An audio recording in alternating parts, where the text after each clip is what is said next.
Bom, feita esta longa e relevante avaliação clínica, chega o momento de estabelecer os objetivos de terapia. Agora, para estabelecer objetivos de terapia, é essencial avaliar a motivação do paciente para a mudança.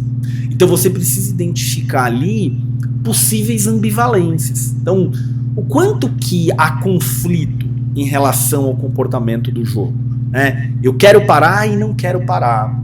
Eu sei que me faz mal, mas eu adoro, né? Então, essas ambivalências, muitas vezes elas vão te mostrar que, apesar dos prejuízos claros que são causados pelo jogo, o paciente ainda pode encontrar alguma vantagem, algum benefício em continuar apostando. Isso dificulta o tratamento, isso dificulta ele querer de fato parar, tá?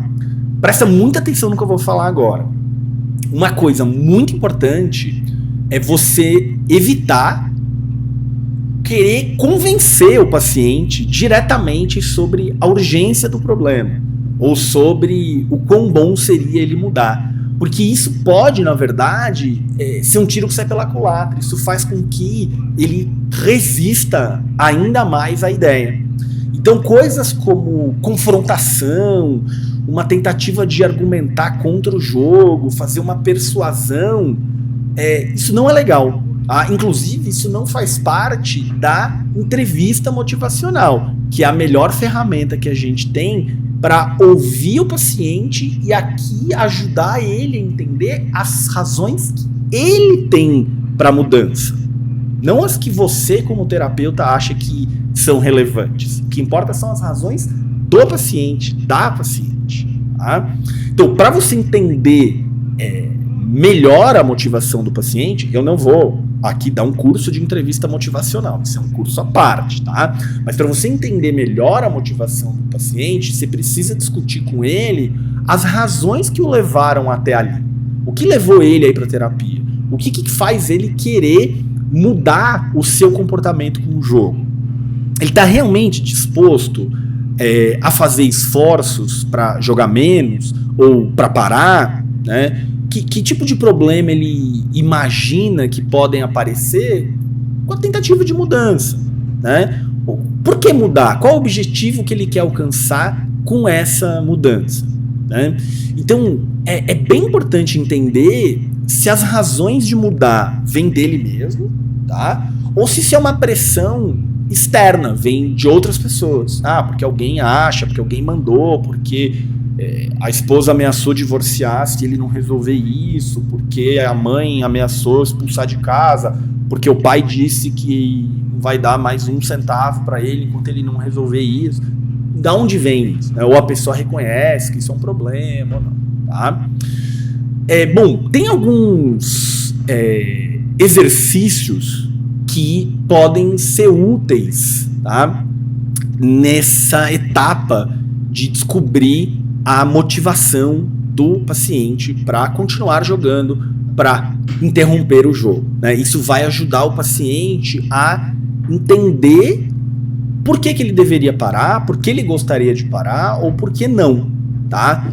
Então, são exercícios que muitas vezes são tarefas de casa, né? Viram um plano de ação para o paciente realizar ali em casa, fora do horário da sessão, mas que às vezes se o paciente ele está pouco motivado, ele está pouco engajado, ele já não quer nem direito na sessão, imagina então fazer alguma coisa em casa, dá para você fazer esses exercícios na própria sessão, tá? Então eles incluem o que eu gosto no jogo, o que eu odeio no jogo, razões pelas quais eu quero parar de jogar, o papel do jogo na minha vida hoje, o papel do jogo na minha vida ao final do tratamento. Vou mostrar para você aí como é que são esses exercícios.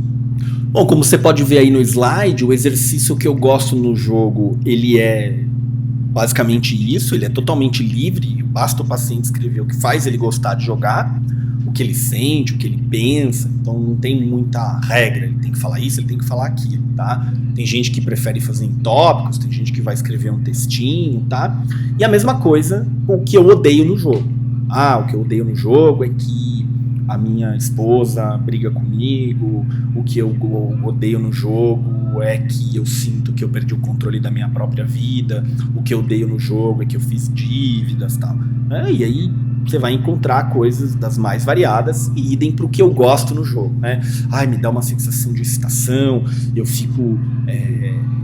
esqueço de todos os problemas que eu tenho na vida, eu fico envolvido naquilo, ou eu gosto da ideia de que eu posso ganhar dinheiro fácil, etc, etc, tá? Tem o que ele gosta, o que ele odeia, é basicamente um prós e contras do jogar, deste comportamento aí de fazer as apostas, tá?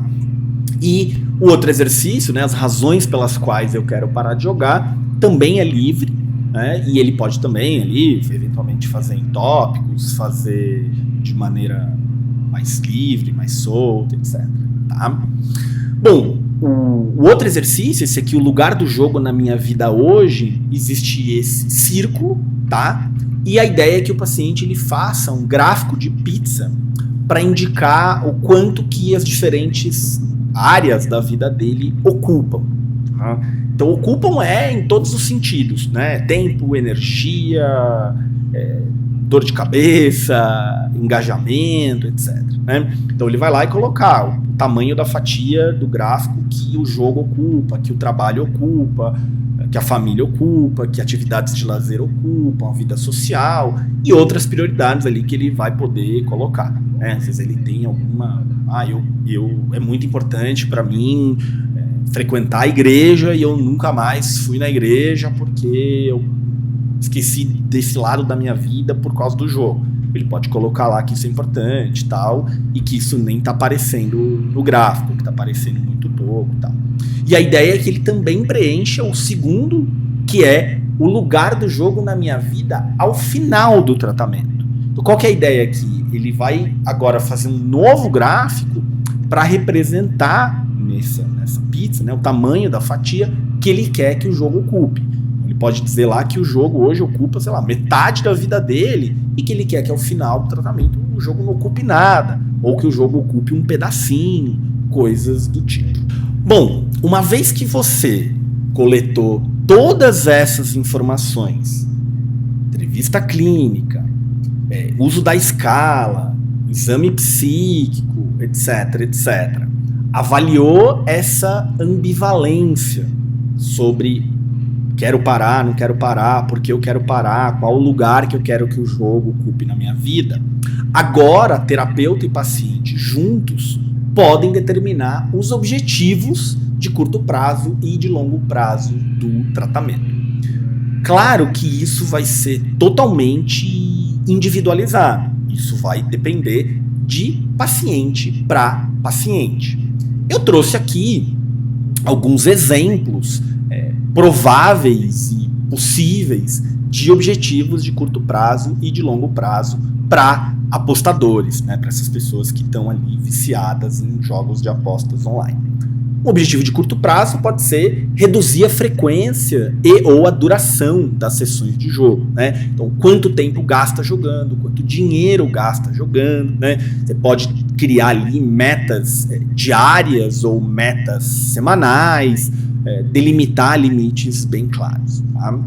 Outro objetivo possível é identificar e reduzir os gatilhos dos jogos, né? Aqueles estímulos que levam a pessoa a jogar. Então, um estresse, um problema, uma briga em casa, tédio, e criar estratégias para lidar com esses eventos, com esses gatilhos, sem precisar recorrer ao jogo. Tem técnicas de resolução de problemas, de reestruturação cognitiva, de regulação emocional, que podem ser usadas para isso. Você vai ver tudo isso ao longo deste curso aqui. O outro objetivo pode ter a ver com ter um plano de crise para evitar recaída. Então ter um plano de emergência para quando tem uma grande chance de eu ir lá jogar, eu tô com muita vontade, alguém me chamou, eu me expus a um gatilho, alguma coisa assim, né? Então, algumas estratégias para lidar com essas crises. Eventualmente, o paciente pode ainda ter baixa consciência dos problemas que o jogar está trazendo na vida dele, baixa noção dessas consequências negativas. Então pode ser que um objetivo seja ajudar o paciente a entender e reconhecer os impactos que o jogo está trazendo na sua vida pessoal, financeira, social, e isso aumentar o desejo de mudança, tá? Outro objetivo de curto prazo pode ter a ver com se envolver em atividades alternativas. Às vezes o paciente ele joga demais porque ele não tem mais nada para fazer, ou ele não consegue fazer mais nada porque ele joga demais. Então, eventualmente ele precisa ocupar o tempo, seja com hobby, seja com uma atividade social, a prática de uma atividade física, um foco maior no trabalho, coisas que concorram ali com o comportamento de jogar. Outro objetivo pode ser reduzir ou gerenciar dívidas e pressões financeiras. Então, ajudar o paciente ali a organizar suas finanças, planejar como ele vai pagar dívidas que ele foi fazendo ao longo do tempo aí por causa do jogo, como achar soluções aí para esse cenário, tá?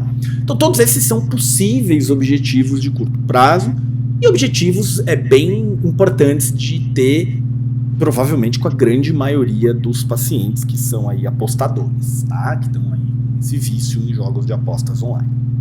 Alguns objetivos de longo prazo típicos para esse tipo de paciente pode ser conseguir ter controle completo do comportamento de jogo, né? Ficar abstinente, então a pessoa consegue evitar integralmente o apostar, o jogar, né? Ou ele consegue ter um controle bem rigoroso mesmo para que o comportamento de jogo não cause danos, sejam pessoais, financeiros, sociais, etc.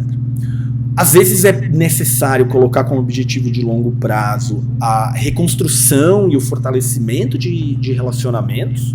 Às vezes o casamento ele foi ou rompido ou prejudicado por conta do vício em jogos. Às vezes houve um afastamento de amigos, de familiares, então precisa ter um fortalecimento mesmo, uma recuperação de vínculos sociais, recuperar, restaurar confiança, talvez ali num casamento, alguma coisa assim, numa relação mãe-filho, pai-filho, coisas assim, tá? Podemos pensar também no longo prazo em recuperação financeira, né? Então achar maneiras ali de trabalho e não via jogo, para reverter um pouco do impacto financeiro do jogo, ter uma organização melhor dos gastos dentro de casa, ter uma relação diferente, mais saudável com dinheiro, com investimento, coisas do tipo, tá?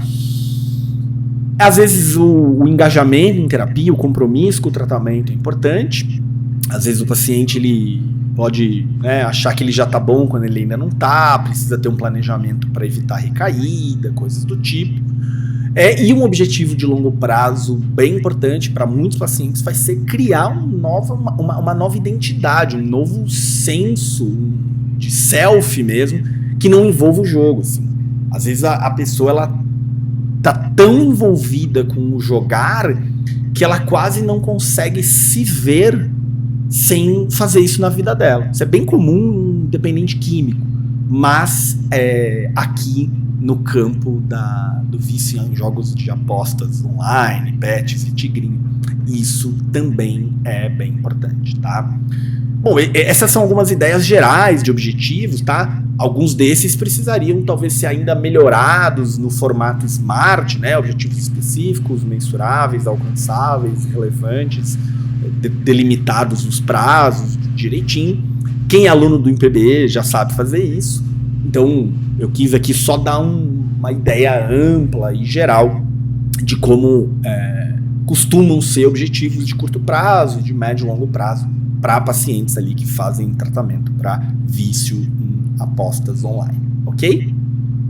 Bom, nesse momento você terminou a fase de avaliação, né? Fez entrevista clínica, aplicou escala, trabalhou com a motivação e ambivalência do paciente, colocou objetivos. É claro que eu estou separando aqui as coisas de forma didática. Na prática clínica, muitas vezes, se vai e se volta em determinadas etapas, né? Você está lá na frente e surge novas informações que complementam a tua avaliação clínica. Surge ali alguma informação que o paciente não se sentiu à vontade para compartilhar anteriormente, assim por diante, tá?